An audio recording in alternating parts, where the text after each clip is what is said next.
코로나19와 관련된 생활 밀접 정보들 정리해드리는 시간입니다. 오늘도 김보민 아나운서가 수고해주겠습니다. 첫 번째 내용 바로 열어볼까요?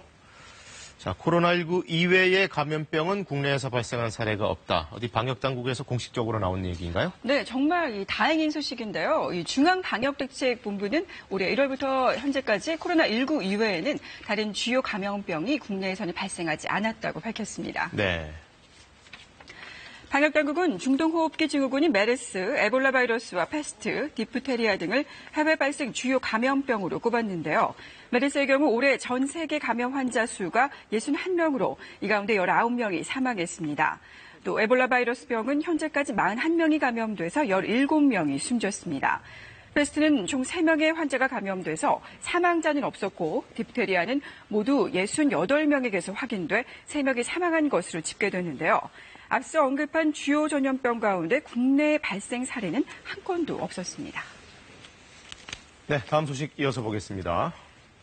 자, 25일부터 해수욕장에서 야간 음주 취식이 금지된다. 이게 코로나19 때문에 좀 더 강력하게 단속을 하겠다는 거겠죠? 네, 아마도 그런 것 같습니다. 이 해양수산부는 코로나19 확산을 막기 위해서 오는 25일부터 전국 대형 해수욕장에서의 야간 음주와 취식 행위를 금지한다고 밝혔습니다. 행정조치 대상 해수욕장은 부산 해운대와 강릉, 경포 등 모두 21곳입니다. 정부는 이용객이 많이 몰리고 있는 부산과 강원 등의 해수욕장에는 모레부터 다음 달 31일까지 이 조치를 우선 적용할 계획입니다. 이에 따라 저녁 7시부터 다음 날 오전 6시까지 음주와 취식이 금지되며 이를 어길 경우 감염병 예방법에 따라 300만 원 이하의 벌금이 부과됩니다. 네, 마스크와 거리 두기도 또 잘 지켜줘야겠죠? 네, 그럼요. 다음 내용 보겠습니다. 네.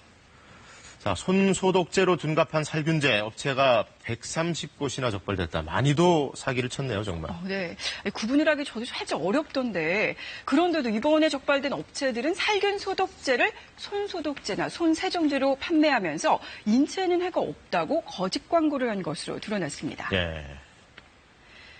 식품의약품안전처는 온라인 판매 사이트 630여 곳을 점검해서 부당 광고를 한 130개 업체와 판매 사이트 248곳을 적발했다고 밝혔습니다. 이들 업체는 코로나19를 예방하는 소독약, 방역용품 등으로도 허위 과장 광고를 했던 것으로 확인됐습니다. 식약처는 해당 판매 사이트들에 대해서 방송통신심의위원회 차단 조치를 요구했습니다. 네, 마지막 내용 보겠습니다. 이라크에서 귀국한 한국인 2명이 코로나19 확진 판정을 받았네요. 네, 그렇습니다. 월요일에 입국을 할 것이다 이런 소식도 전해드렸었는데 경기도 용인시가 어제 밝힌 내용입니다. 이들은 이라크 건설 현장에서 일을 하다가 지난 화요일 전세기를 타고 입국했는데 코로나19 검사를 받고 어제 확진 판정을 받았습니다.